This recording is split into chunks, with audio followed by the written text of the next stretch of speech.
สวัสดีครับMabuhay Hola Hi everyone thank you for waiting we show up a little bit late but it's worth waiting indeed and tonight I got a very beautiful guest indeed I telling you I was stunned okay at first glance when I met her she's so stunning I couldn't believe that okay so tonight we got Miss Malaysia Glove 2021 Miss Malveen Kaur okay from Johor and we will go through her life her interests and I can tell you she very versatile okay she put so many shoes and she done it exceptionally so we will know her now hi Malveen how are you สวัสดีครับ Hi, sawadee ko. I'm good. Hi, everyone. Hi, would you mind to introduce yourself to all the fans worldwide, please, especially Malaysia? Malaysia always know you, so especially Thai and Filipinos, also Latin as well. So everybody just would love to know you. All right, sure. Hi, sawadee to everyone in Thailand and to everyone that's watching tonight. My name is Malveen Kaur, and I have been appointed as Miss Malaysia Globe 2021 recently. And I'm just very excited to start my reign and also to go up to the international platform. So, a little bit about me. I am a 27-year-old model and also founder of the Bunga Project. It's a small charity body that I've actually established, which was around last year. And so far, what I've been doing with my life is on the side, I am actually a fundraiser for Worldwide Fund for Nature, WWF. So I'm a strong believer in always giving back. So that's who I truly feel I am since the day I was born. So on the other note about Melvin Kaur, I'm just a very fun, loving, caring, and sometimes wild. For those of you who are really close to me, especially my friends and family, I can be very, very wild with the way I am, and I have a totally different persona out of my beauty queen. So, but all in all, I'm just someone who is looking for more exciting adventures and also experiences to just add up to my bucket list. So that's basically who Melvin Core is in a very, very small jar. Wow, wow. I mean, you start, you just made us thrilled already because Uh, you got so many things in your profile but I mean I will try to explore all everything in you and to reveal to all the fans worldwide to get to know you better okay and all right. 27 years old and I think a lot of fans including me just would love to get a little bit deeper in your bio so what kind of studying did you get. I previously did a 4-year diploma and degree in fashion design and marketing. So, actually, to be honest, when I finished my high school, I was not really having a clear direction to where I wanted to continue my studies and also whether should I just take on a career immediately. So fashion is what actually called out to me, and I did not know that it was going to be a huge game changer for me, not just career wise, but also as a person. So I was a very, very introvert person before. I was very shy. I was afraid to speak to other people. I was even afraid to unleash myself and find out who I was deep inside. So slowly I started developing and I started like unveiling and uncovering into a very different person. So the person that you see today speaking to you, Ko, is just totally different. She has changed. I always like to say this to myself. I've changed 360 degrees, as you can see, in and out. Yeah, I do believe that because you said that you used to be very shy before. I mean, Yes. very reserved.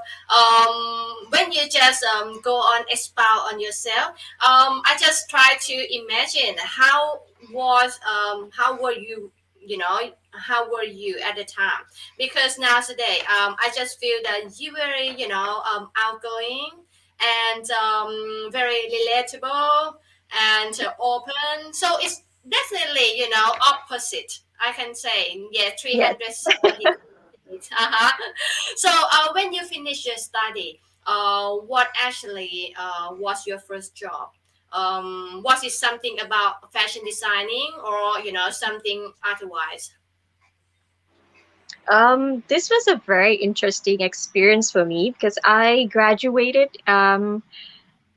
very, very long back ago, which was in 2016. And I got my first job around a year after. So that was in 2017. And my first job was actually somewhat related to fashion, but it was more towards the retail side.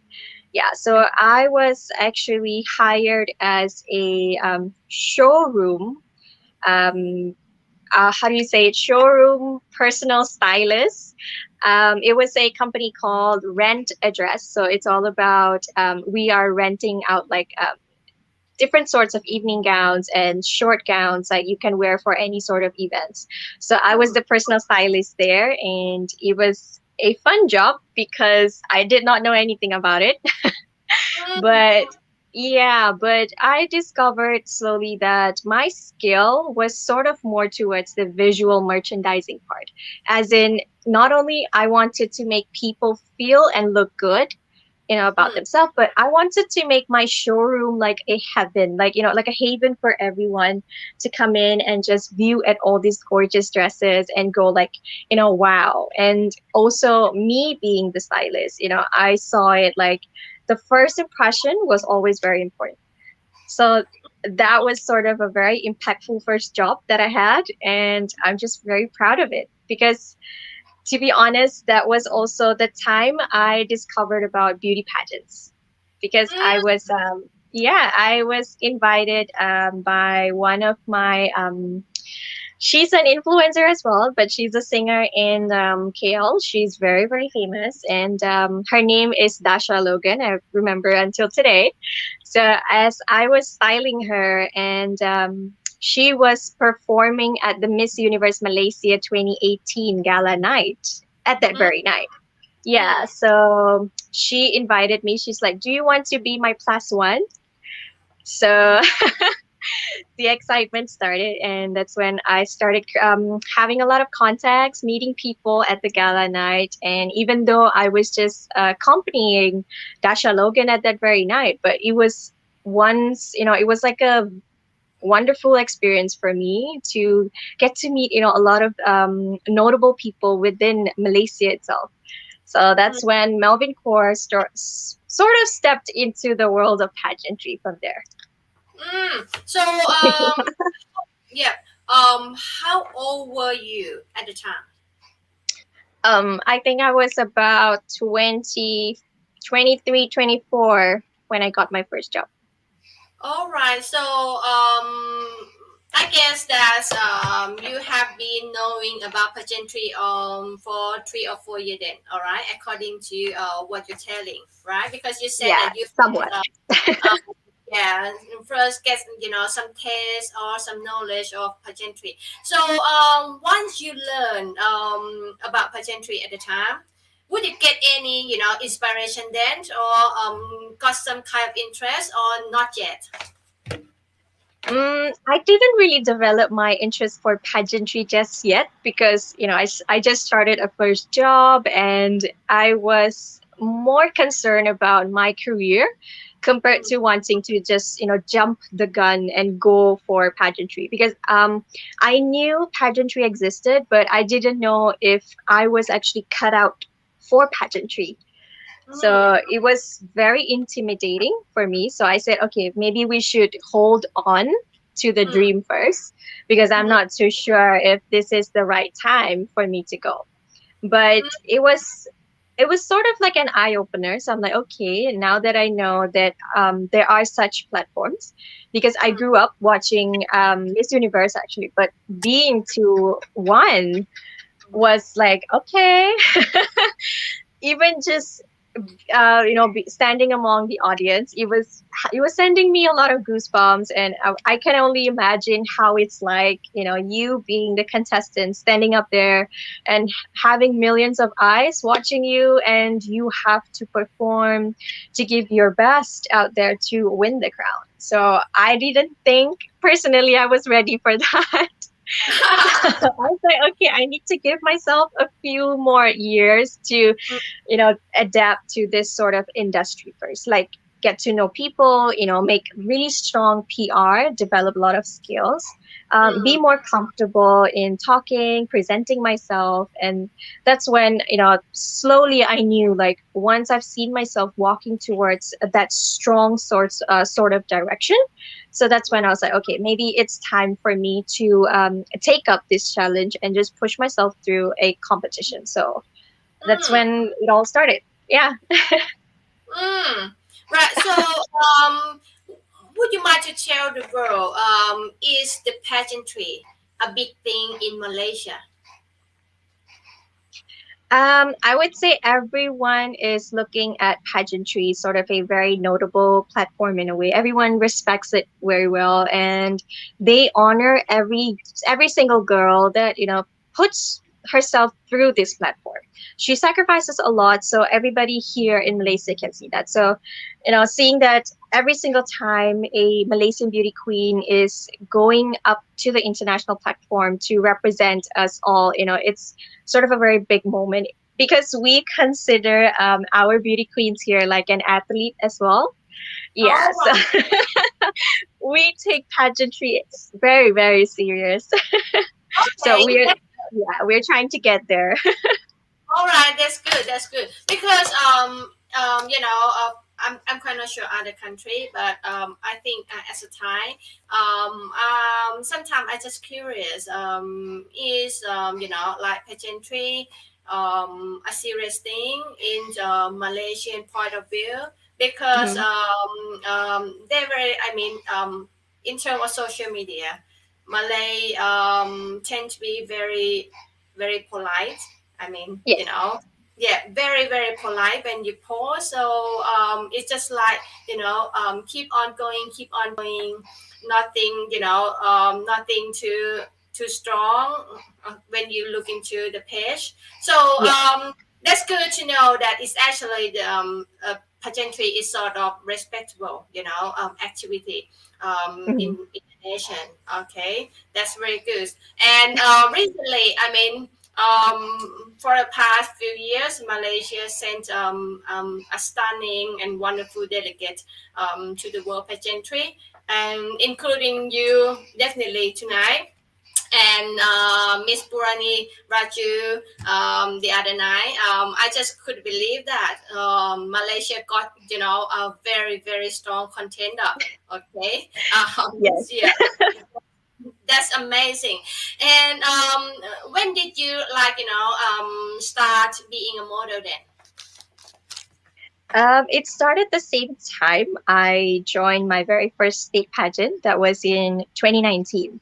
Yeah, way before the pandemic.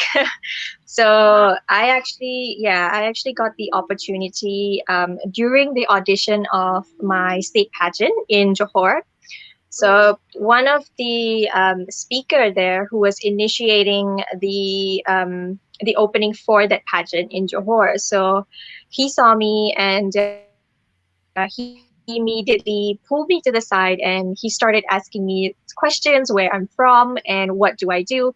And he said, like, I had every single thing that a model should have. So I started questioning myself, like, okay, what is happening? So we exchanged contact details, and that's when it kickstarted from there. He started giving me like shows, and my very first show was actually a bridal show. So mm, it was very fun. And it was very scary at the same time because I did not know what to do, and they just dressed me up and put me on stage and said, "Okay, walk." mm. So So I said, "Okay." it's quite interesting because the first job that you did, you got to dress someone. Yeah. the famous people, and suddenly you became the one that who going to dress you. So how big difference that catch you, that feeling, I mean. Um, it's very, very hard to explain because it's just a once in a lifetime experience and opportunity that everybody get. And to for me to get that job, even, it's just like a blessing, because I remember vividly, during the interview of that job, I posed myself as a fashion designer. So they said like they weren't looking for a fashion designer to join the company. So there I was, trying to give out my best PR skills and try to promote myself in a way. Like I was trying to show how relevant I can be in the retail line. So I sort of discovered myself like I could really handle such situation and such questions at that time. So I was like, okay, someone is becoming more mature. Huh?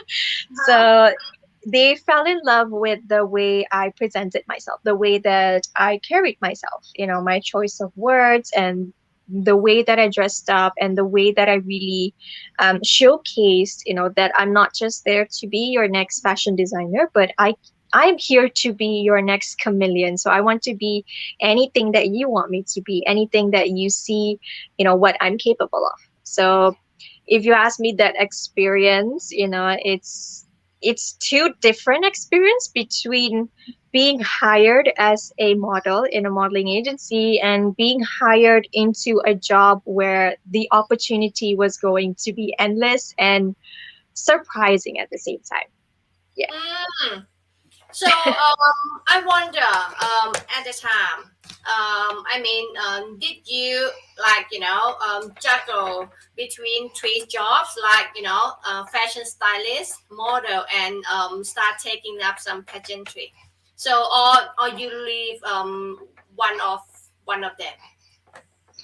I actually only when I came back to Johor, so which was around 2018 at that time. So I only worked for Rent a Dress for 1 year. So and then I came back due to personal reasons, and that's when I got the opportunity to join pageantry, also modeling. So I sort of had to sacrifice my career in a way, but I wouldn't say I sacrificed a lot or I lost a lot of experience, but it was just a learning outcome from that job. I developed a new set of skills that I can bring to a different platform. So Mm, from Rent a Dress, I was a different person. I developed into a different person. And then joining pageantry, it was, creating a different person, another persona that I was ready to take up.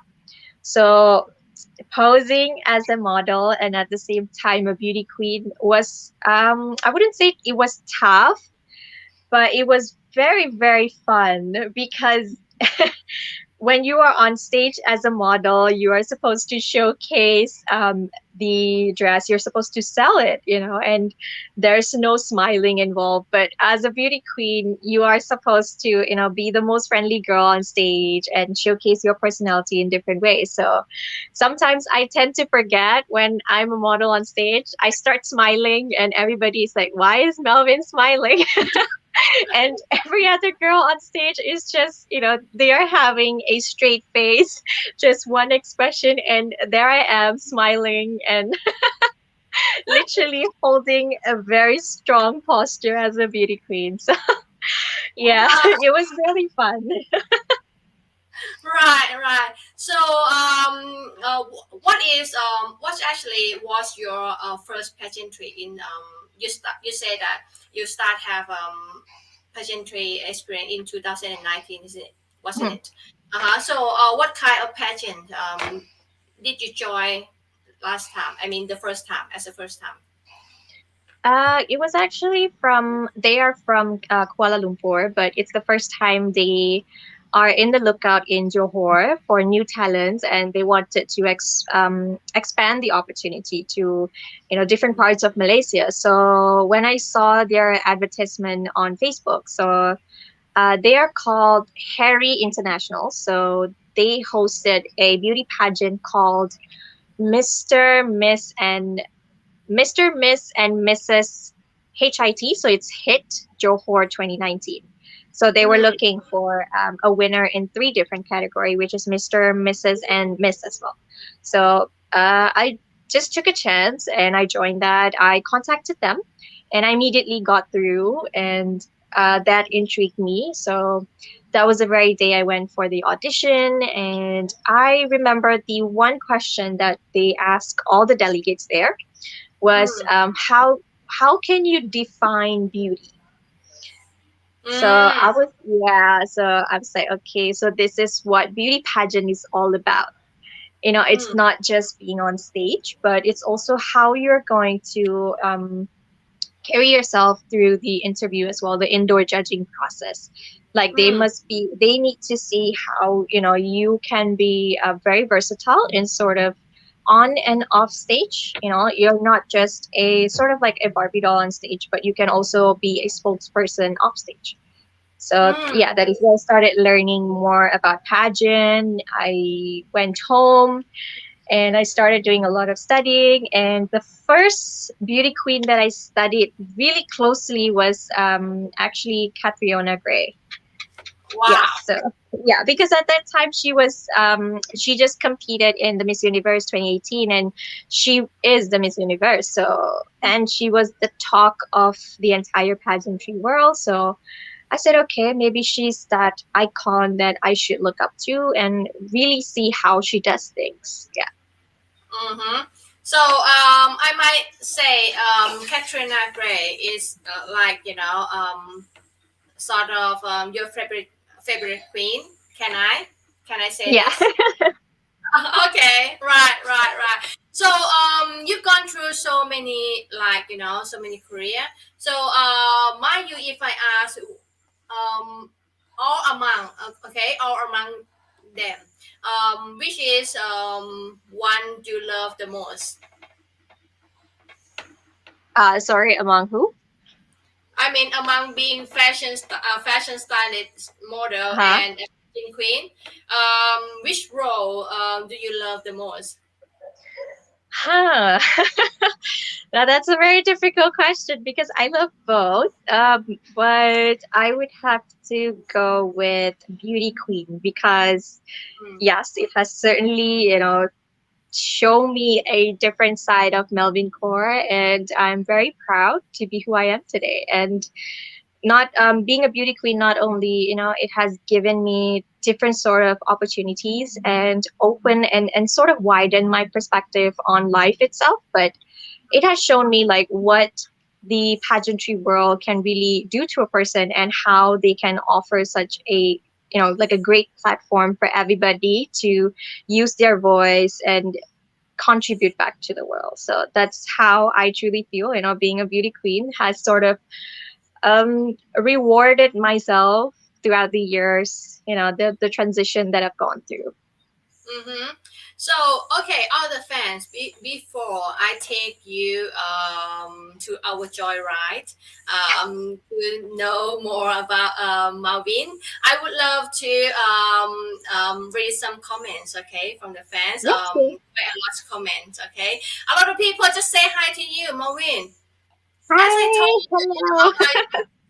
you're so beautiful. I mean, Oh. and surprise a lot of fans because you're much more beautiful than the picture on the social media. Oh, Honestly. I forgot to mention to you. Sorry, Ko. I forgot to mention to you. Actually, I'm wearing a Thai silk outfit today. So this is actually my sister. So I borrowed it from her. Yeah.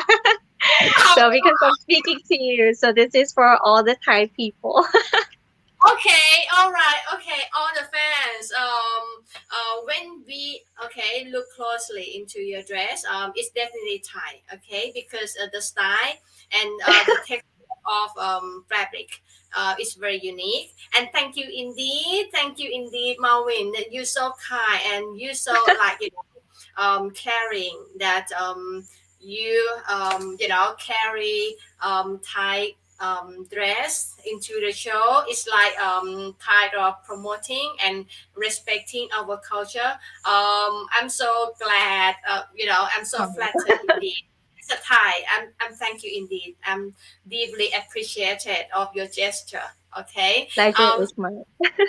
เป็นแฟนครับคุณมาวินนะครัวนะวันนี้น่ารักมากๆเลยเขาให้เกียรติคนไทยและวัฒนธรรมไทยมากนะครับก็คือชุดที่เขาใส่นี่เป็นชุดไทยนะเป็นชุดไทยเลยคุณมาวินเนี่ยยืมมาจากพี่สาวนะคะก็คือว่านี่พูดไปแล้วขนลุก I got goosebumps okay now I'm explaining about the way that you show respect to Thai culture and Thai pageant fans and Thailand we are very close neighbor okay and I'm I'm glad indeed คือคุณมาวินเนี่ยก็คือว่าได้ใส่ชุดไทยนะคะเพื่อเป็นการคล้ายๆว่าแสดงความเคารพนะแล้วก็แสดงความชื่นชมในผ้าไทยนะคะในชุดไทยเนาะในวัฒนธรรมไทยก็ตะลึงเลยนะเพราะว่าสัมภาษณ์มายังไม่เคยมีแขกที่แบบว่าใส่ใจขนาดนี้แบบอึ้งมากๆเลยนะคะแล้วก็ตัวคุณมาวินเนี่ย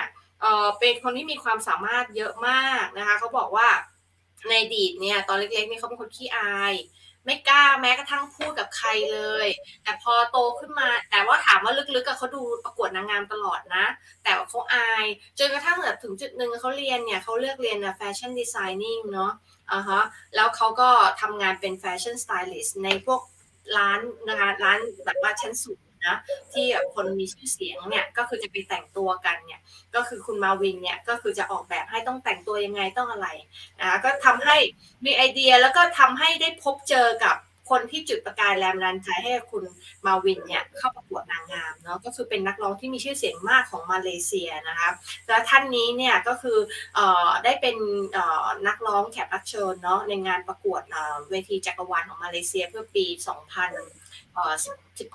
เนาะก็เลยชวนคุณมาวินว่าลองประกวดนางงามไหมสวยปังอย่างเงี้ยใช่ไหมน่าจะลองดูนะอะไรอย่างเงี้ยคุณมาวินก็สนใจนะแต่ว่าก็คือตอนนั้นเนี่ยที่เจอครั้งแรกคุณมาวินบอกยังไม่กล้าคือเจอกันตอนประมาณปี17ประมาณนั้นคุณมาวินนะคะแต่ว่ามาเริ่มลงประกวดเนี่ยถามใจตัวเองอยู่ประมาณ2 ปีก็มาประกวดคือปี2019เป็นคล้ายๆประกวดแบบเวทีย่อยเนาะที่เป็นเวทีใหญ่ของเขาเนี่ยอยู่ที่กัวลาลัมเปอร์แต่เหมือนเขาก็แยกสาขาไปที่ยะโหเนาะคือโจโหเนาะแต่ว่าภาษาไทยก็คือยะโหใช่ไหมรัฐยะโหนะคะแล้วคุณมาวินก็โอเคเริ่มจากจุดนั้นเนาะแต่ว่าเป็นนางแบบแล้วนะคุณมาวินเนี่ยเป็นนางแบบด้วยนะก็คือเริ่มทุกอย่างมันเริ่มจากการที่คุณมาวินเนี่ยเป็นแฟชั่นสไตลิสต์นะคะมันก็เลยจะเปิดโอกาสให้เจอผู้คนนะแล้วถามว่าคุณมาวินเนี่ยในหลายๆอาชีพที่คุณมาวินจับเนี่ยคุณมาวินชอบอะไรจะคิดว่าตัวเองแบบอะไรยังไงชอบมากที่สุดเขาบอกเลือกยากเนาะแต่ถ้าเลือกเขาบอกว่านางงามเพราะว่าคุณมาวินมองว่าการเป็นนางงามเนี่ยมันสามารถ speak เนาะพูดได้ในสิ่งที่เราอยากจะสื่อประสานไปกับโลกแล้วก็เป็นแบบอย่างนะให้เป็นแรงบันดาลใจให้กับคนเพราะฉะนั้นเนี่ยคุณมาวินก็ถ้าให้เลือกเนี่ยก็คือเลือกว่าตัวเองอ่ะมองว่าเป็นนางงามอ่ะเหมาะที่สุดนะคะแต่ว่านางแบบแกก็ทำได้ดีคุณมาวินนะงานก็เยอะนะคะแต่ว่าเพียงแต่ว่าบางทีเนี่ยแอบไปยิ้มบนเวทีไงเดินรันเวย์คราวนี้แบบคนนักดีไซเนอร์บอกโอ้ยยิ้มทำไมคือเขาลืมไปว่าถ้าเป็นนางงามมันต้องยิ้มใช่ไหมคุณมาวินก็คือไปเผยยิ้มด้วยไงนะคะคราวนี้เนี่ยคุณมาวินเนี่ยน่ารักมากๆนะคะแบบพูดเก่งทั้งที่จากเดิมเนี่ยตามที่เขาเล่าเนี่ยเขาบอกว่าถ้าตอนเด็กๆใครมาเห็นเขาจะไม่เชื่ออะไรเขาเปลี่ยน360องศาเลยนะเนี่ยอย่างเนี้ยพูดเก่งเห็นไหมพูดเก่งแล้วฉลาดเฉลียวไปหมดอะไรอย่างเงี้ยนี่ก็คือมันมาจากการที่เขาเรียนแฟชั่นดีไซเนอร์เนาะแล้วก็ได้พบเจอคนแล้วก็ได้สัมผัสกับคนมันทำให้แบบเขามีความกล้าหลายๆอย่างเนาะแล้วพอแบบเขามาเทคอัพงานอย่างเช่นโมเดลแล้วก็นางงามเนี่ยมันช่วยได้มากนะคะเดี๋ยวเรามารู้จักกับคุณมาวินต่อคือน่าสนใจมากๆเลยคุณมาวินนะน่ารักมากๆนี่สวยกว่าในโปสเตอร์ในโซเชียลมีเดียเยอะมากนะก็คือตอนที่แบบว่าหน้าคุณมาวินจึ้งขึ้นมาในจอเนี่ยตอนที่แบบว่ากดลิงก์นะก็ตกใจเลยนะเนี่ยอึ้งเลยล่ะแบบสวยมาก Okay, Maureen, I just explained a little bit long, okay, about what we to some Thai fans, okay? Especially again, okay, I repeat to fans again that when your face pop up, okay, on the screen, I tremendously shocked.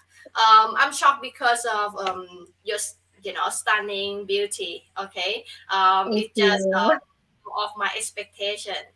For me, it's totally different from the picture I saw on the social media.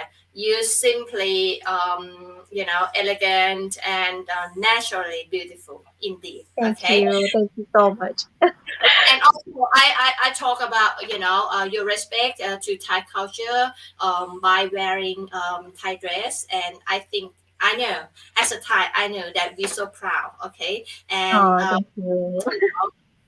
we taking you in our open arm, all right. Oh, well, we cannot travel, so this is my only way to travel to Thai people's heart. So, Yeah, right. Yeah, thank you. And I would love to say hi to fans. Shane Banao de Rosario. Hello. Hi, hi. Thank you for watching. Okay. She my sticky fan from Philippines. And also, I think the probably Malaysia fans. Hi, Marvin and Co. Thank you indeed for watching. All right. And this is my also fans from UK.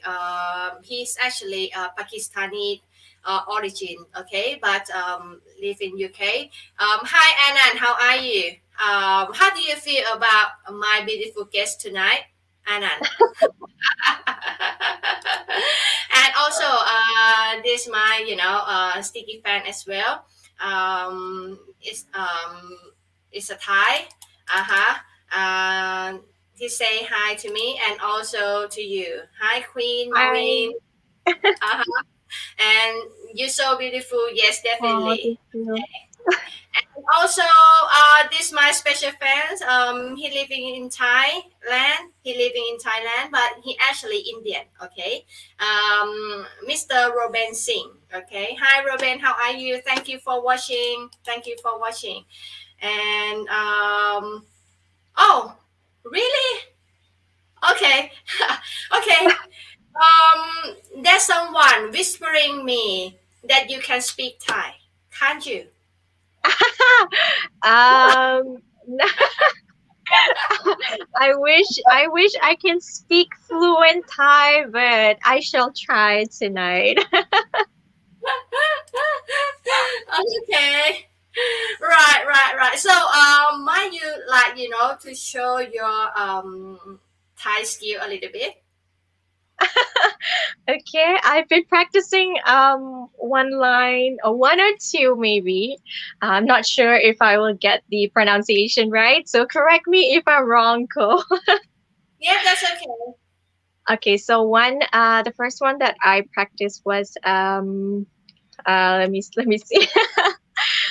It's Kop Kun Timi Chan. Is that correct? Okay, right. ขอบคุณที่มีฉัน Okay. Um, if we translate in English in exact, like exact word, it means thank you for having you, right? Uh-huh. Yeah. Yep, but yeah, it's a little bit. But if you speak in Thai, probably better to say ขอบคุณที่เชิญดิฉันมาร่วมรายการ is better way to speak, but it's okay. We Oh, understand. We understand. We understand.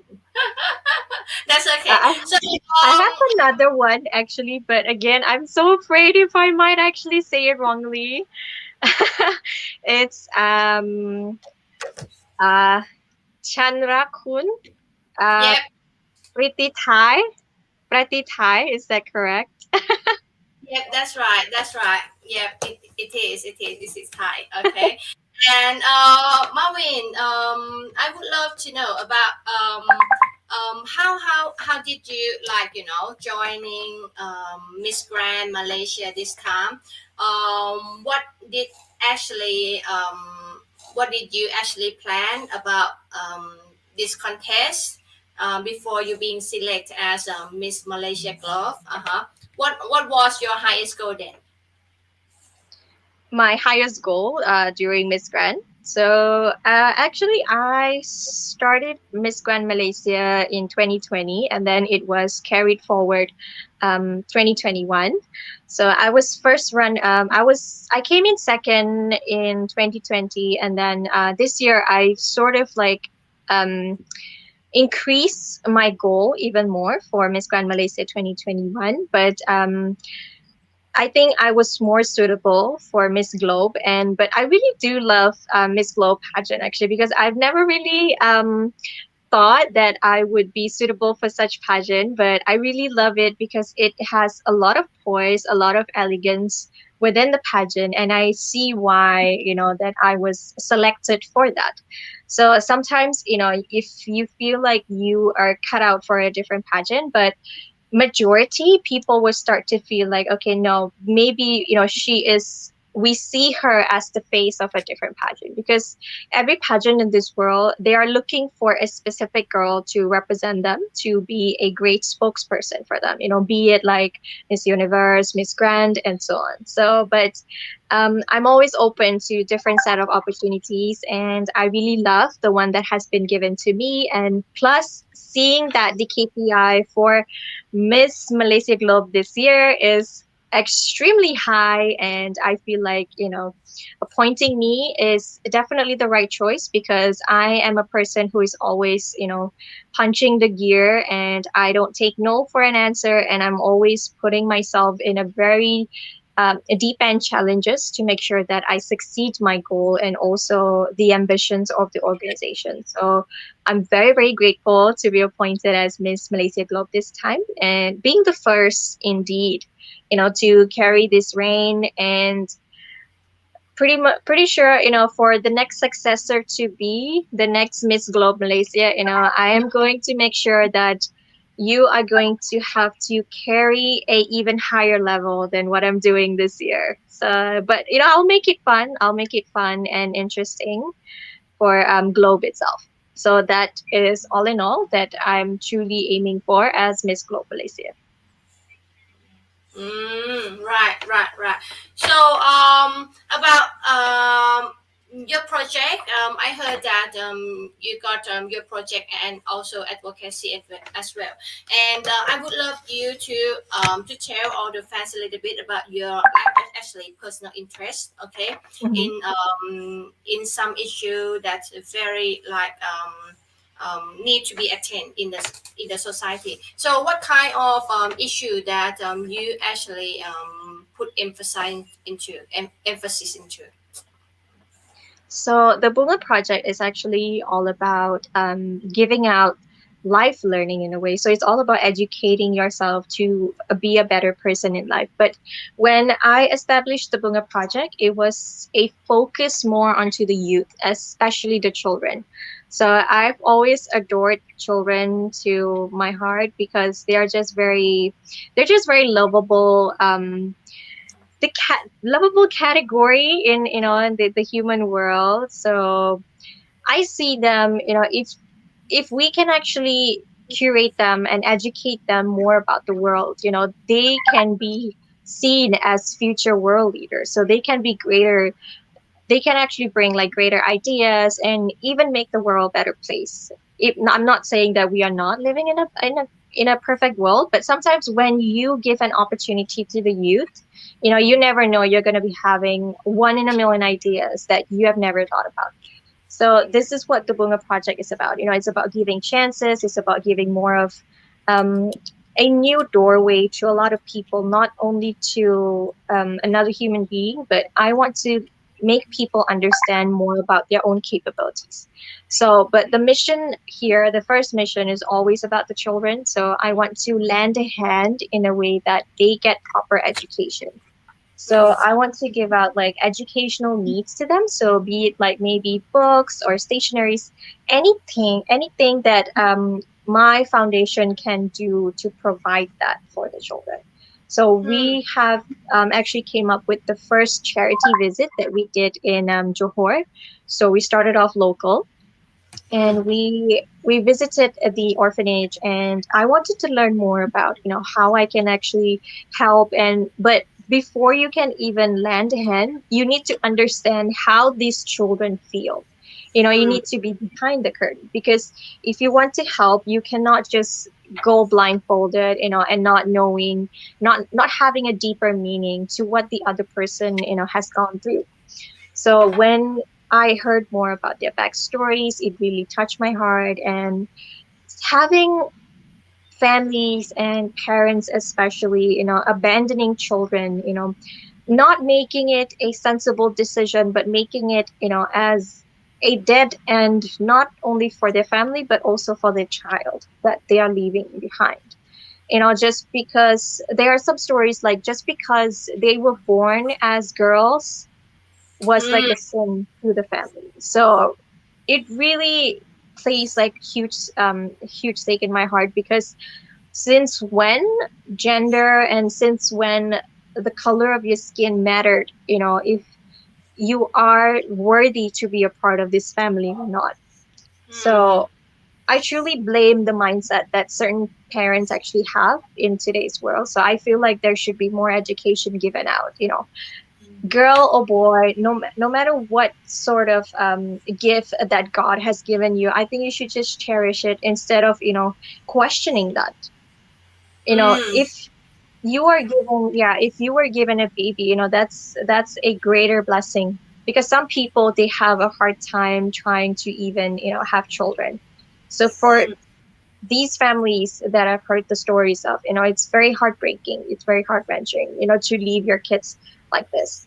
So I was very emotional after that charity visit, and I spoke to my team, and I asked them, what can we actually, how can we actually help these children without having the barriers of, our emotions? Because to be honest, I started crying because I honestly, I don't know if I can, have that courage to actually approach more children. But then I spoke to myself and I said, the reason why I established the Bunga Project is to actually not only help the children, but I want them to use me as a mirror to see like there is hope in this world. And I want to be an even bigger mirror to the world out there. So I don't want to limit this opportunity. I want every single person in this world to be able to understand about their capabilities and understand how they can actually give back to the world and make this planet a more lovable, more peaceful, and more harmonious for us to live in. So mm, the Bunga project, I hope that one day it's going to evolve massively and get everybody to absorb its mission, and get everybody to absorb the ingredients that we are trying to give out there. So the Miss Globe competition, I'm seeing it as a platform for me to, help it gain more responses, more support in that. So mm. sorry that I'm bragging a lot, but this is how No, much that's the Bunga project. So yeah. this is It's actually, yeah. It's very interesting. Just keep on going. Very interesting. yeah. So Mm, I do have a lot of big plans, but because of the pandemic that has hit the world, at that very time I established the Bunga Project. So a lot of things that I had in mind was put on hold. So even till now, seeing that Malaysia, we are still undergoing lockdown, which is really just restricting me in ways. But I have seen like there are possibilities, there are opportunities out there that people are giving us, because social media itself, the internet especially, is a very wide platform and it can really give you wonders.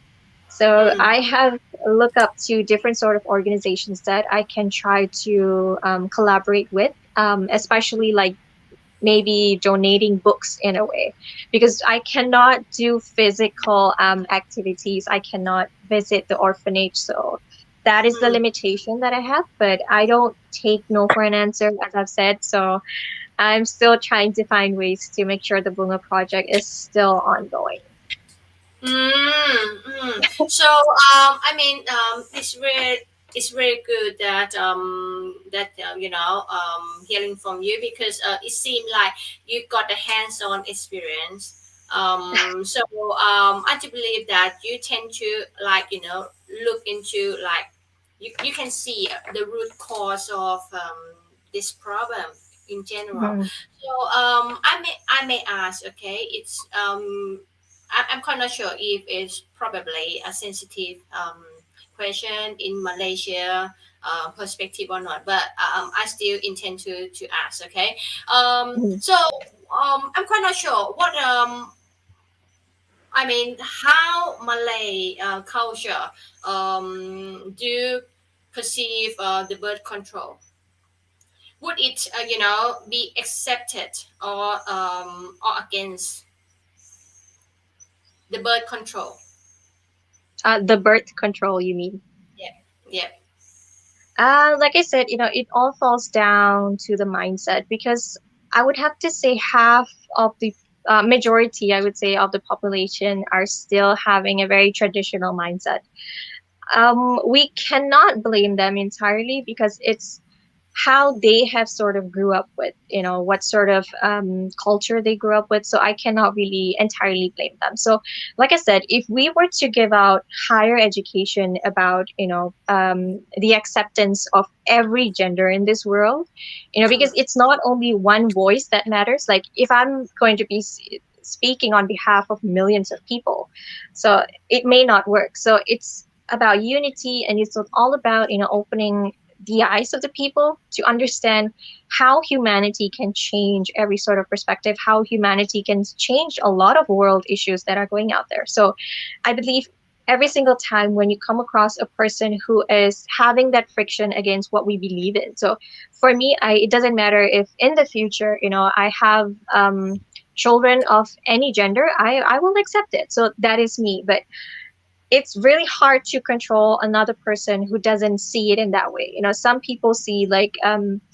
women, specifically female species, should always stay at home and not really get to, adventure the outside world. We're supposed to stay in the kitchen.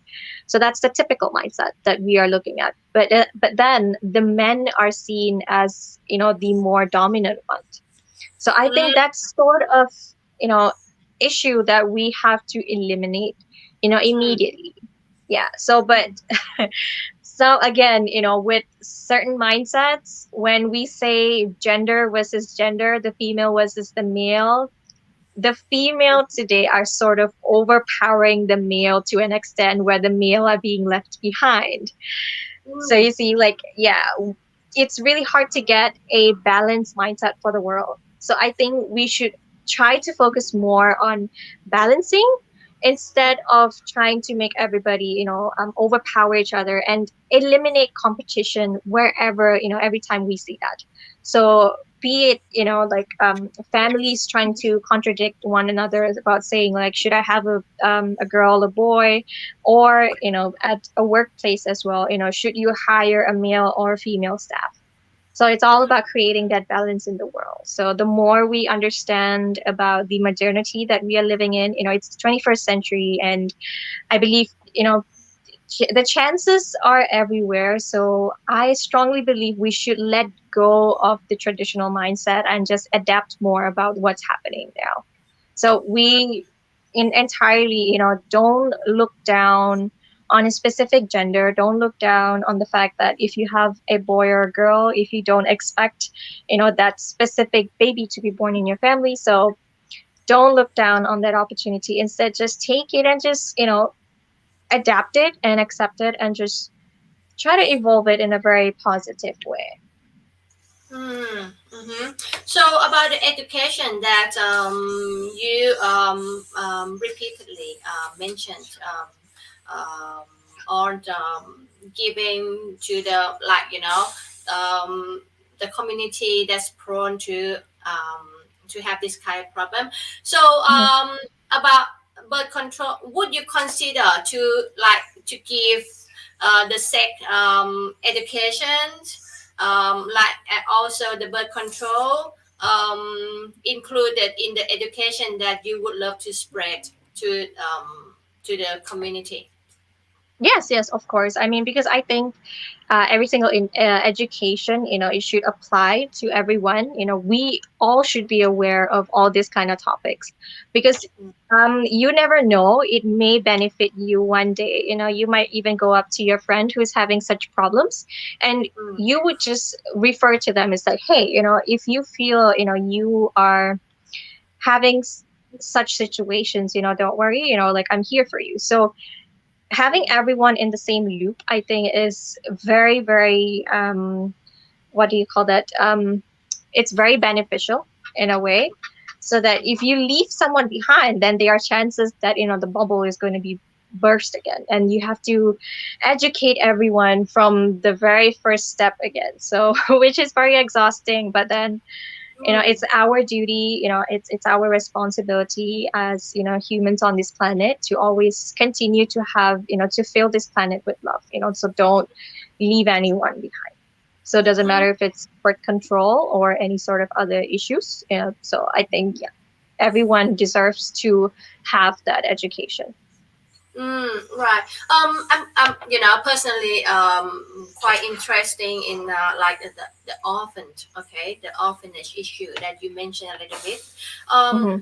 What do you think? I mean, in your country, okay, would you think that if you like advocate for birth control or education on birth control, would it help to reduce the number of orphans being deserted? It's very uncertain to say. It's sort of a very difficult task to control. Because, like I said, it's the mindset that we have to control first.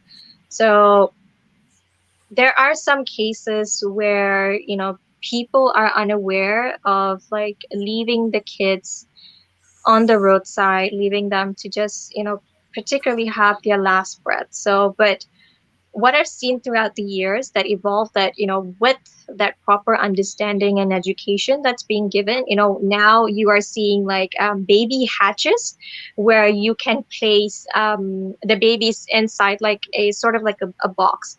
So Mm, they are centers like that are receiving babies. So they are trying to reduce the baby dumping issues as well.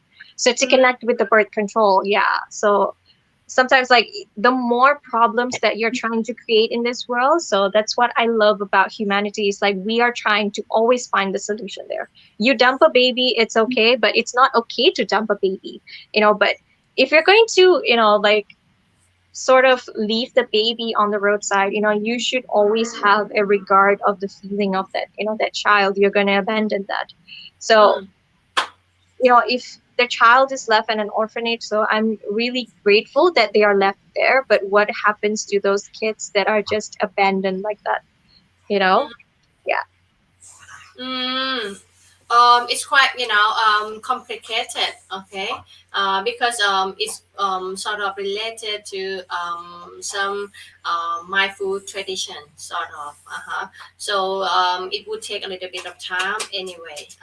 So I mean, as far as your projects going, would you think that is there any chance to bring this up to the national level? Because I think it's very good advocacy, but it needs, like, a bit of force to push it forward. Yeah. Uh-huh.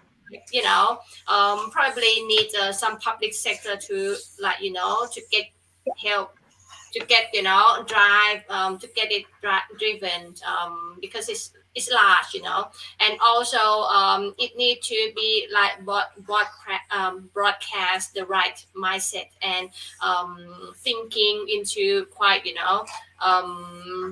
the people who live in the rural area, Yeah. to be aware of, actually we live in the society, and like a collective citizen.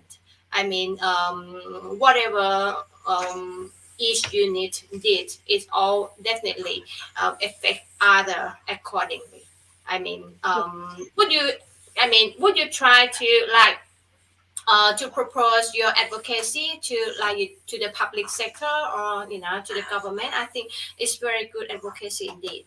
It's it would give a very large impact to the society as a whole. I mean, if I could, I would want to speak on every single world issue that's happening out there, but I think we should always focus on the core problem. If we should try to tackle people and get them to believe in life in a way. So I think Mm, that's the entire recipe. So if we have the proper ingredients, if we can really relate to it every single day and just live in a world where there's going to be unlimited amount of positiveness and care for one another. So if there mm, is such an advocacy that I can carry on, so trust me, there would never be any sort of world issue that's going to strike off. And you would mm, basically see every single child on this planet having the same opportunity as I am today. So if, mm, like you mentioned, the rural areas, they are unaware of certain issues, they don't get the same privilege as we do out here. So, mm. like, if I really could be the voice of every single person living on this planet, I swear I would want to do that. But I'm only one person. Yeah, I know. I mean, I only. oh, probably after the program, that probably someone just lend your hand. I mean, your government or public sector would be heard from your message. It's very strong. Okay, very impact. Thank you. Probably they would contact you and ask, okay, what would you need for us to help you to to promote your advocacy. Uh-huh. And also, I would love to know, Maureen, what Mhm. actually the orphan or the youth need from us, especially like the orphan. What actually do they need? The two things that I feel they need actually from us is just attention. I mean, they're children. Children need attention. They need to be heard. They need to have that love and care that they truly deserve because that is what I felt was missing from them. So when I look into their eyes, all they want is just that same sort of love and care that we are all giving out to our family members. They don't have a family, so their only family is the other orphan kids that are there. But they also want to have that same privilege. They want to be able to say the words like dad and mom. Have a grandmother, have a grandfather.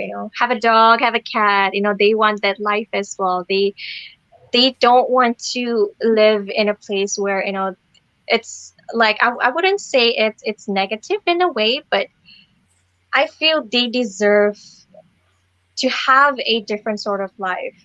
They need that.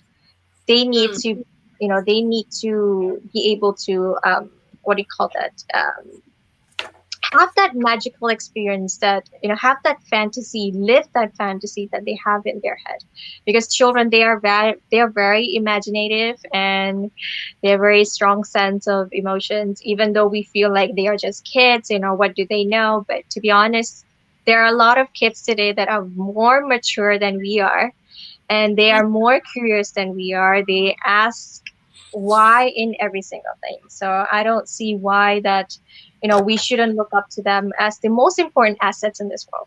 Because if I can see them as our future world leaders, and it's their world to lead, so why can't everybody else? So to mm, me, no matter if you have a family, if you don't have a family, to me, the moment I see you as a child, I want you to reflect when you see me, and see a better person. When you grow up, you want to be able to change the world. So I want mm. all the children in the world to see that, and slowly I want everybody to see that as well.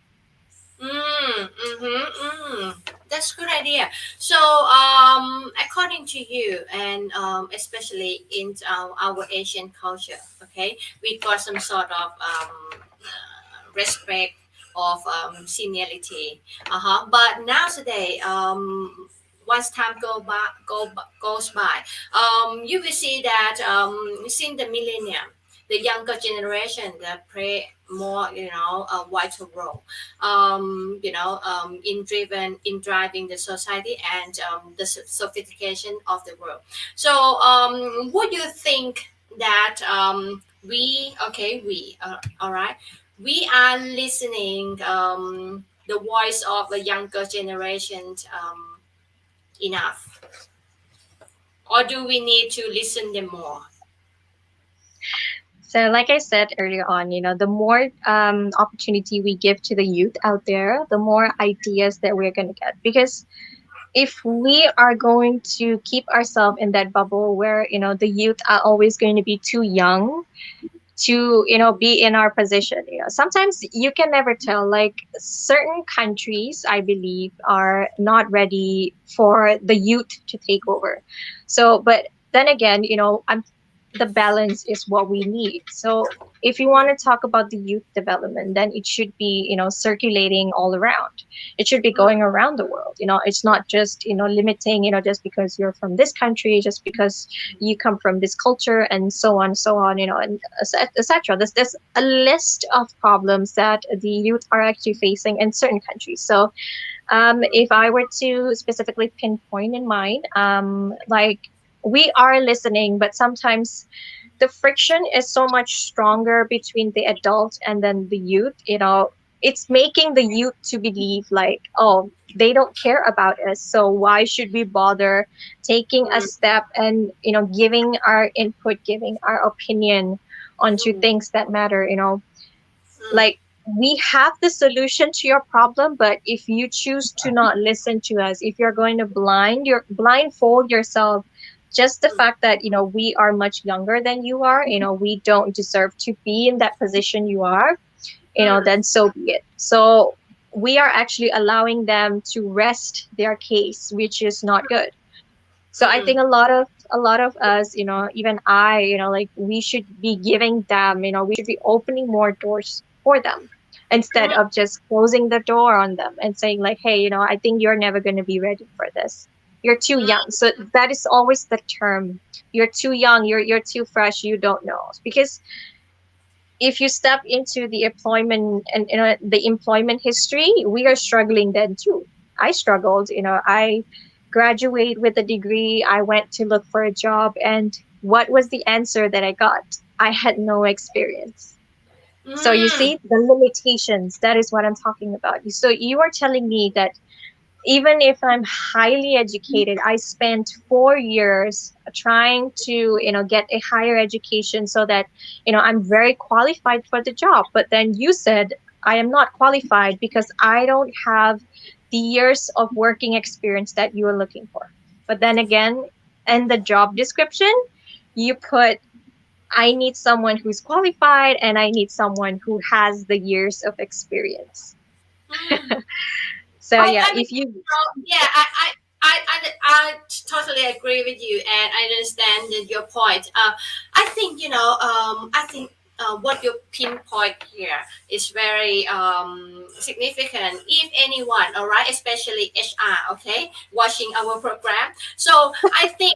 You should change like the qualification that you call in the application sort of, because it's quite paradoxical. I mean, when you say something that you need someone to qualify, and if the applicant already got academically qualified, but they would need some platform to start with. But then you just reply them flatly, no, because you have no experience. So I don't yeah, think it's fair. I don't think it's yeah, fair. A lot of people just put a lot of efforts in studying, pay a lot of tuition fee, and then got themselves academically qualified. So I think, I mean, HR or company probably would give a chance to the younger generation, or actually the new grad, okay, a platform to shine. I yes, mean, if no one give them a chance to start, so how would they gain the experience? exactly. It's just a waste of time of studying for 4 years. I mean, for what? Okay, so I mean, in the qualification should probably change. I understand your point because I also passed that phase of life, and I feel that it's quite contrasting. Okay, Hmm. it's not practical. So Yeah. let's leave some question in the younger generation or you that. So why should we study them?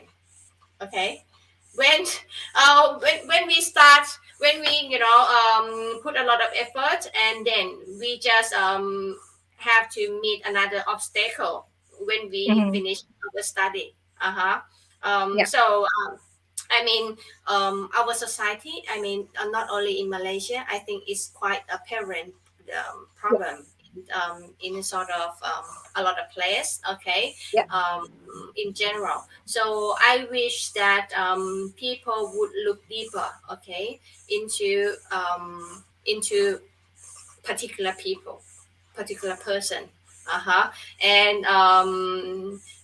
not like generalize the term of qualifications, that to all. It's just old fashioned that okay, Yeah. qualification you got to experience also academic academical, okay, qualification as well. I mean, if in that sense you never got like a young blood into your company, okay, and also you still run by the old head, like still have the old mindset, and how your company go forward, according to the world dynamic. i Yes. I don't know, you know what I mean, Marvin, do Yeah. you agree? Yeah. Yeah, I mean, I totally agree with Marvin because I do believe in like imbalance. Okay, balance all the things. I mean, in the economy or in the private sector, in everything, in every activity, we should like get all the things mixed, but in the right mix.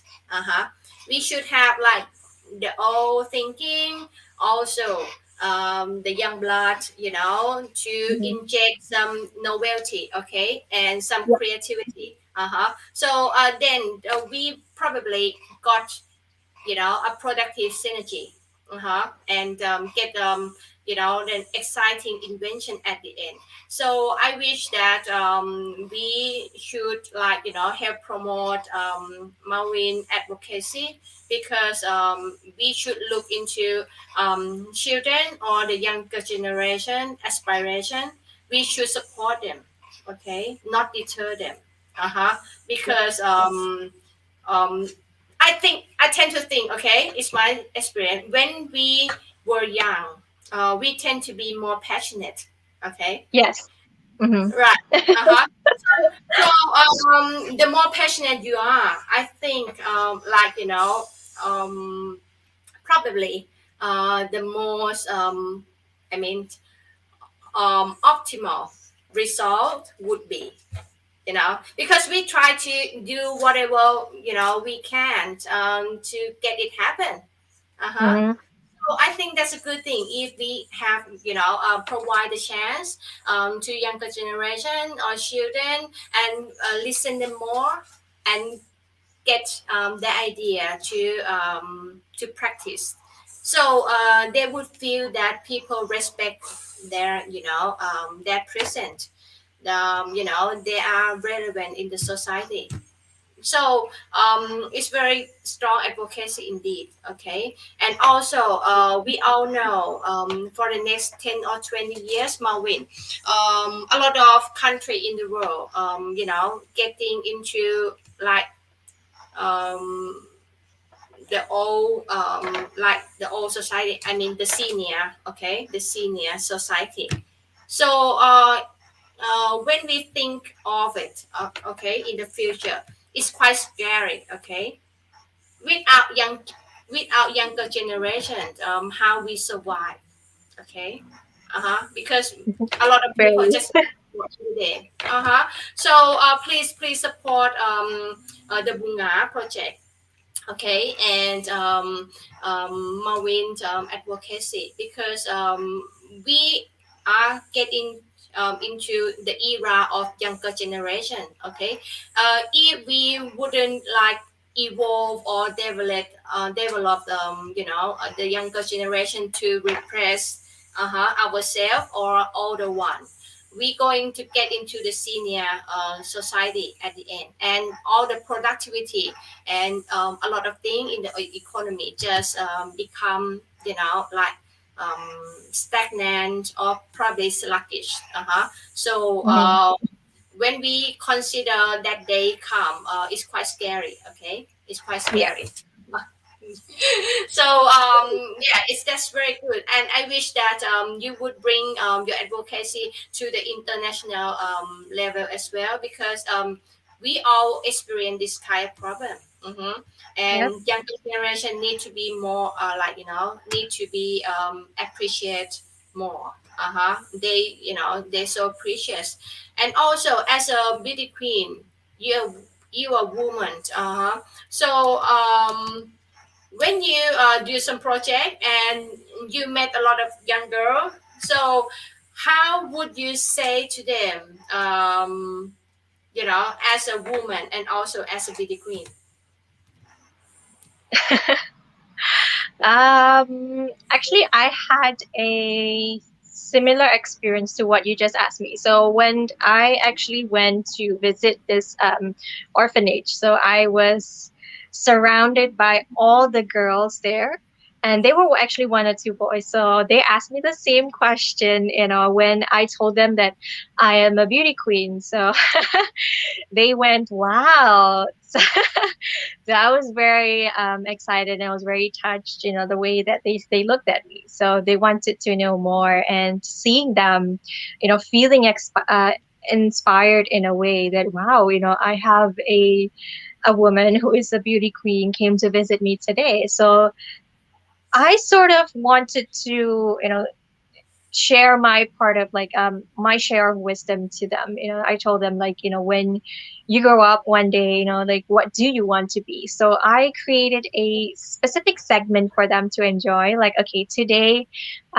you are the king and queens of the world, so I want to know from your point of view, what sort of king, what sort of queen you want to be. So that is truly me as a beauty queen. That segment was very important. So that is how I want to show what sort of icon that I want to be, in everybody's hearts in a way. So that for me was very important because I wanted to see how useful it could be to the children, and they loved that. They started saying they wanted to be the queen that could change the world. So I was very surprised because that sort of level of maturity in them, it's very, very respectful. So you see, as a kid itself, they want to make sure that they can be that bigger part of the world. They don't want to be seen as someone that you can just step on. They don't want to be seen as little anymore. So, as a woman, as a beauty queen, I want to translate that, to my entire journey and make sure that every single person in this world, see themselves in that way as well. We are always going to be, that king and queens that everybody should look up to in a way. So, and nowadays we have, different sort of genders in a way. So I think that level of beauty that we are starting to embark on, I think it's just very prosperous in a way. And to even share my sort of initiation to the Bunga project itself, I think I can see the impact that I'm trying to create already. It doesn't matter if I'm just doing it, as a woman to inspire another woman or another man or anybody, but if I'm going to be doing that even as a beauty queen itself, so that's like a plus point for me. So I can see that actually working through, so that I want also people to understand that I'm not just Malveen Kaur, but I am that icon that people are going to appreciate. Maybe not now, but maybe in 5 years' time, as I keep my Bunga Project ongoing, and get people to believe in it, because to believe in something, it actually takes time, and you know that for sure, because we grew up like reading fairy tales, and we always thought we can be Sleeping Beauty, we can be Snow White. So that sort of storyline is what's going on with my Bunga Project as well. So getting people to believe in it is a really hard challenge for me. So that's why I start off with the children, because for Mm, them, yes, for them to see it as a world of wonder, to see it as that fairyland, that wonderland that they want to be in. So mm, start small, and as we grow together, as we develop together, slowly, you're going to be living in a world where everyone is going to be feeling appreciated.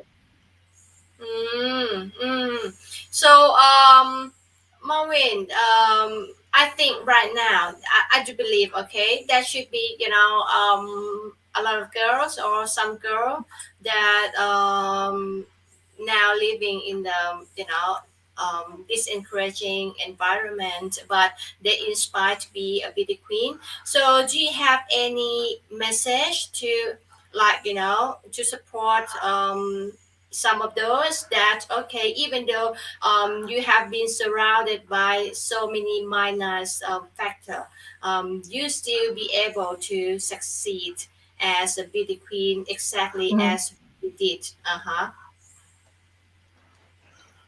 I do actually. So, to all the aspiring, not only beauty queens, but to all the women out there in general, because I know we all dream of having a wonderful life in the end. So, the key here is to never give up on yourself first.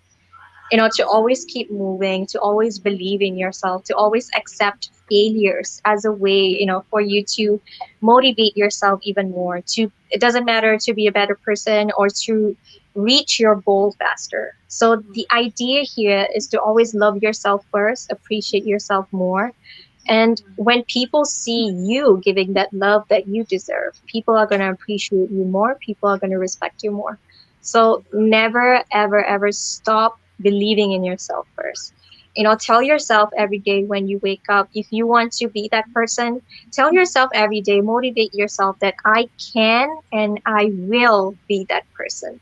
So these two keywords is what we all need to embody. I can and I will. I was born to lead, I was born to inspire, and I'm ready to empower. So that's all Mm. I can say to everyone out there. Oh, that's very nice message. But the next question probably quite controversial. Okay, and even though I'm going to ask, I probably think it is quite hard also. Okay, so if what you just encourage all the ladies out there, all right, um, I mean, um, contradict to that tradition. And so they have to choose either. If they just approach you and get your advice, what would you advise? Um, so you mean to say if they were to be the opposite of what I just said? Yeah, I mean, if they would love to do according what you said, but Hmm. according to that tradition, okay, or their family background, would probably be against the idea, I see. and Hmm. discourages them to doing so. Uh-huh. Even though it's good, okay, we all know good. So if they approach you and just ask you for advice or courage to go forward, what would you say to them? I've come across actually a lot of friends of mine who went through this situation. So usually what I tell them is, like I said, to have someone believe in your dream is another task, and to have someone to believe in you is another task as well. So you need to ensure that whatever you're going to do in this life, it's not only going to benefit you, but how are you going to make people to understand that, that benefit itself, because we all can have thousands and thousands of dreams, but to making it happen, you need the support system. So, like you said, so if you're not going to be receiving that support system from your family, so don't take it as a downfall. Take it Mm, as a challenge for you to get mm, them to see the way that, to see the beauty the way that you see it. So, of mm, course, you're always going to have the negative side in whatever you do. You cannot expect 100% perfection wherever you go. There are always going to be those little birds that are going to, be chirping in your ear saying that you cannot do it, you cannot do it. So, but at the end of the day, when they see you up on stage achieving your goal, they're going to clap for you. So that's always going to be a positive turnover. So you're going to have to really push yourself through every single hurdle in your life. You're going to have to climb that mountain. And when you reach that peak, when you reach that top, when you scream your name, everybody is going to be listening to you. So don't stop when people say you can't do it. Tell them I can do it. If you says I can't, but I believe I can. So don't let anybody stop you. wow. Um, it's so empowering. Okay, I got another goosebump. Okay, Oh, it's so empowering because I know about the context of culture that you are in, yeah. and in some country Mhm. the tradition is still strong, and also quite a lot of girl got like half heart Yeah. to like to chase their dream. So I think that your very your strong message given to all the audience tonight is very very powerful, and it's going to Thank you. empower a lot of ladies. Because we can relate to this. Okay. When we just imagine, I can relate to them, even though I am not in that situation, but I can imagine. So thank you indeed for your advice. Even though it's hard, okay, I understand it's hard, but I knew that it's happened. Okay, so Yeah. I would love a beauty queen like you to speak and inspire a lot of people that are still halfway. Okay, Mhm. I would like them to start in halfway. I wouldn't Yeah. I would love them to pursue, okay, and to get forward. All right, but I wouldn't have authority to speak, okay, because I'm not beauty queen, competing in a pageant. So I don't think I'm qualified to say, or it's pronounced enough if I speak. That's why I would let you speak instead of me. I totally agree with you indeed. So thank you for your very courageous message. And everybody, if listening out there, I wish that Maureen is ready to take on the world stage in this, because she's so smart and very caring, compassionate, and I mean, she got a very humane, okay, very humane, concise, which definitely paramount for being a beauty queen. And also, according to your appearance, definitely you are Malay Indian. So, would you mind if I would like to, get a little bit of touch of your descent? So, I mean, what part of India did your ancestor, come from? So we actually come from Punjab. So it's spelled as Punjab, Punjab. So Oh, we are, my religion is actually Sikh. spelled as Sikh. It's Yeah, Sikh. Sikh. Yeah. yeah, yeah. Yeah. So, yeah, but I know. widely we're known as Punjabi. So Yeah, yeah, I know. to yeah, to summarize how we are as a religion, the people, we are very loud. We are very wild. And Yeah, dancing we're and play the music. That's nice. That's nice. And honestly, I don't know. Okay, all right. Don't take me in the wrong perception. Okay, I don't try to specify, but from my experience, I feel that Punjabi lady is very beautiful. Okay, very Oh, beautiful. And your I mean your ancestors came from Punjab. Also, like Pravina Singh ancestor came from Punjab as well. So yes. yeah, so I mean quite a beautiful ladies from the Punjabi descent. Right. Mhm. So do you still keep your Indian tradition? Oh, yes, yes, I do. I do. I actually, it's pretty easy for me because I'm pretty sure you're famous. You're familiar with the term Bollywood. Yes, yes, I love So that. So I just fans. have to relate myself to a lot of Bollywood movies. Even I picked up a lot of dancing, like Bollywood dancing as well. So yeah, I mean the language is also quite similar, like Hindi and also Punjabi. But although for our language, it's more in depth. It's heavier. Yeah.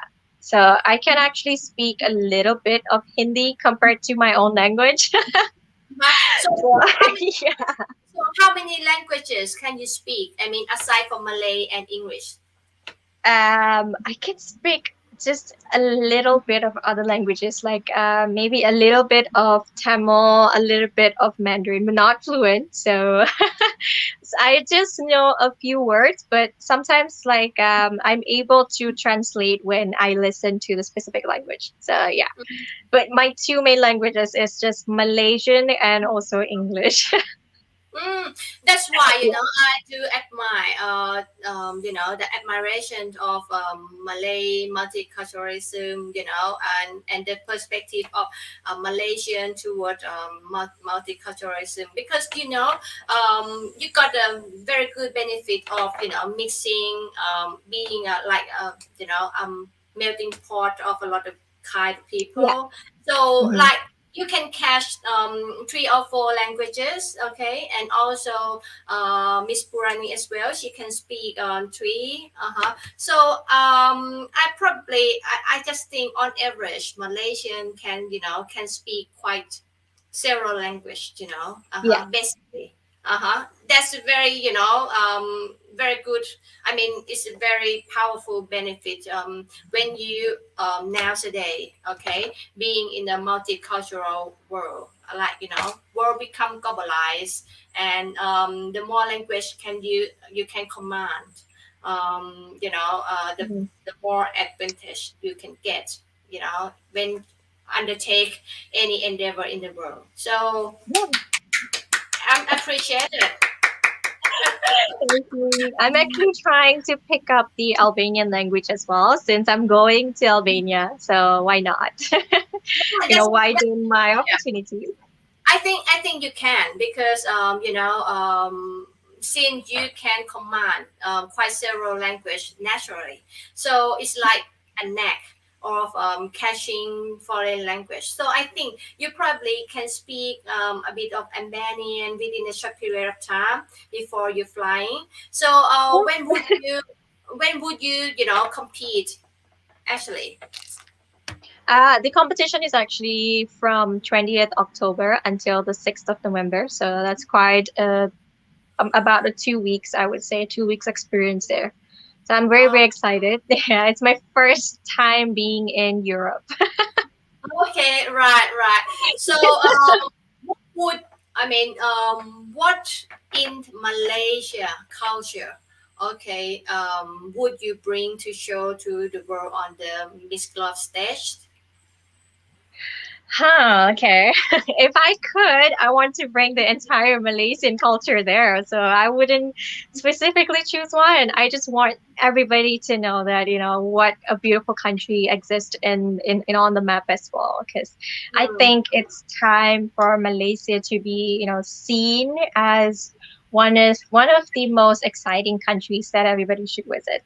Yeah. I mean, although not everyone can travel, but I want them to see in my eyes as well. Like when I'm there screaming Malaysia's name, I want them to feel, like this is what Malaysia is all about. So Malveen Kaur is going to be that moment for everyone to learn about Malaysia. Mm. I mean, I'm kind of sure. I mean, according to my conversation with you and Miss Purani, and from some of reading, I just felt that Malaysian culture tend to be like appreciative of resilient and modesty, Mm-hmm. respect, sort Yeah. of. Am I right? I just feel very positive vibe, from what you convey over the conversation. I mean, very understanding. I mean, even though you are very diverse, okay, in the population, but there's a lot of understanding, surround. Am I right? Yeah. I tend to keep an open mind. I want to be, not just seen as a Malaysian in a way. I want them to see me as a woman as well, So put aside who I am and, like as a person, like my background and so on. So I just want everybody to understand that the Malaysian people, it's not just the cultures that hold us together, but it's also our like values that we have. So that is sort of message that I want to showcase to the world, that Malaysia, it's all about the beauty of the people, not just, no, it's not just a tourist attraction anymore. So Mm. it's more about how we are and the love and compassion that we show every time we have someone coming into the country visiting us. So that is what Malaysia is all about. It's just the beauty of our heart. Right, right. And also probably we're going to toward the end, but before we go, we know that you are actually from Yoho. Uh-huh. Yeah. So might you like tell the world about the good things and like tourist attractions of Yoho to all the audience, so people would interested in dropping by after COVID-19? Sure.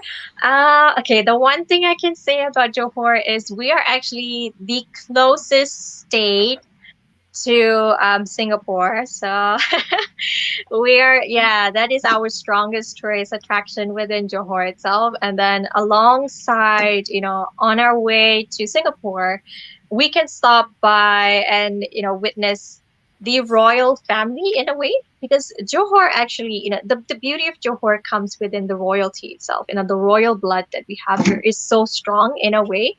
So I'm just really proud to, be involved, grow up in such a strong heritage that we live by. And plus, the food is amazing and it's so peaceful here. I wouldn't say that we are not closely developed as some parts of Malaysia yet, but despite that, the unity that we have here, is very, very undeniably beautiful in a way. So I'm just really glad to be a part of such state.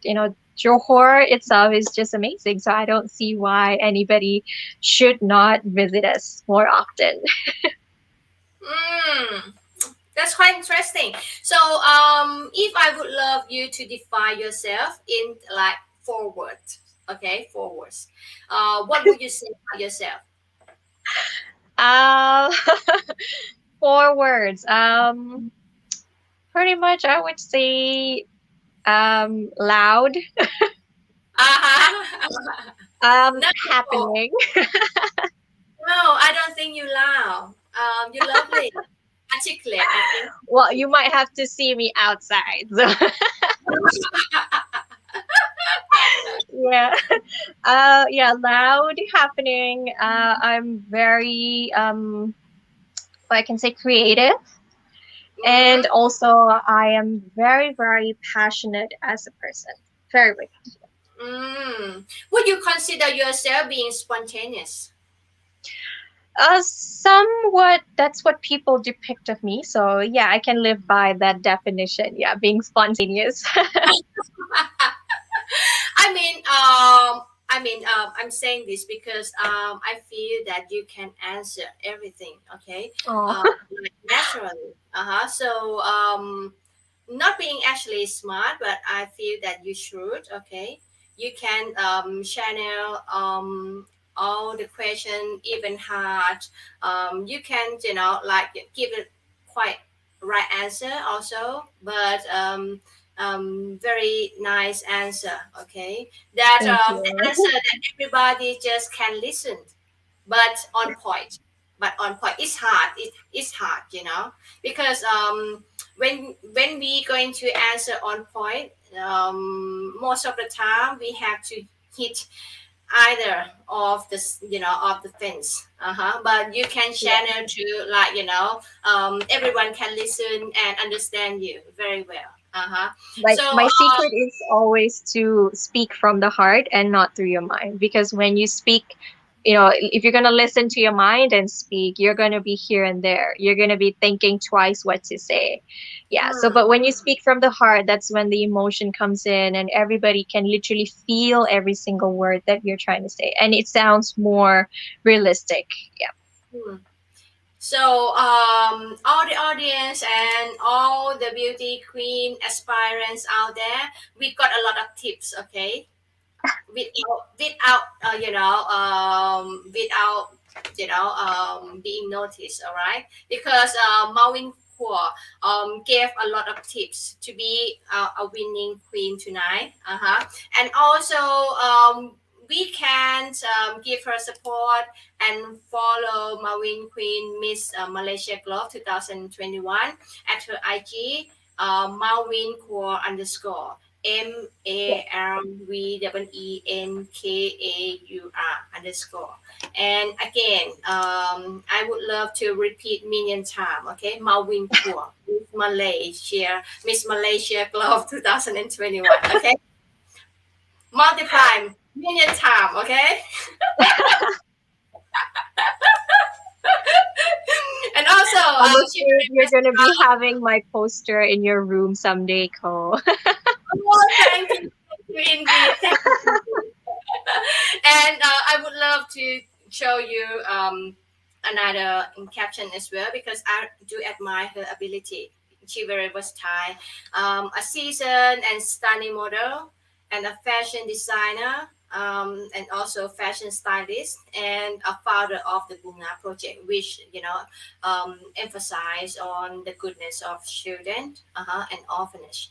And actually, she said that if she told me all what she did, I probably wouldn't have enough space to put all the things that she's going to tell me. Which I do believe that, because she's so capable, she's so capable, a very competent lady, So, Marvin, would you mind to tell all the fans to, like, to share their interest in my page, and give me a little bit support? Sure, sure. I would love to. So, just want to give you a shout out first, Ko. Thank you so much for having me tonight. It has been such a fruitful session. And I would love for all the viewers who are watching tonight, from my end, to love and support Ko for KP1 Worldwide on Facebook and also on Instagram as well. So do follow her and like all her support that she's actually showing to every single beauty queen. Doesn't matter whatever platform that they are performing at and they are representing for. So Cole is such an amazing person and she's very lovely. And I wish if everyone could actually follow her and also show all your support to her and what she truly believes in and how she is such a tremendous fan for the pageantry world. Yes, I am. Okay. How to say and also, in my part, definitely, first of all, I would love to congratulate. Actually, I forgot. Please forgive me. Okay, I would Oh, no not worries. because you got so many interesting thing in you. So I try to cover everything in you first. So that's why I forgot to congratulate your success. I would love to say officially, okay, to congratulate your winning. All right. Thank you.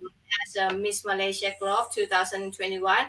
And as time goes by, the conversation end, I just felt, I mean, you deserving, okay, Oh, you're really deserving. And also I just would love to know the judge of your organization, why they so acute in selecting the right candidates, from Purani Raju, and now it's you. I mean, they got just a brilliant candidate for Malaysia indeed. And I would love to thank you, your organization, Malaysia Globe, and definitely up above, which is Miss Grand Malaysia organization, to allow me to interview such an amazing, smart lady, Maureen Kaur, Miss Malaysia Globe 2021. I'm so glad indeed to be given such a rare chance, and I probably think I'm the first Thai, okay, to be able to interview, Malaysia Queen, I think, formally.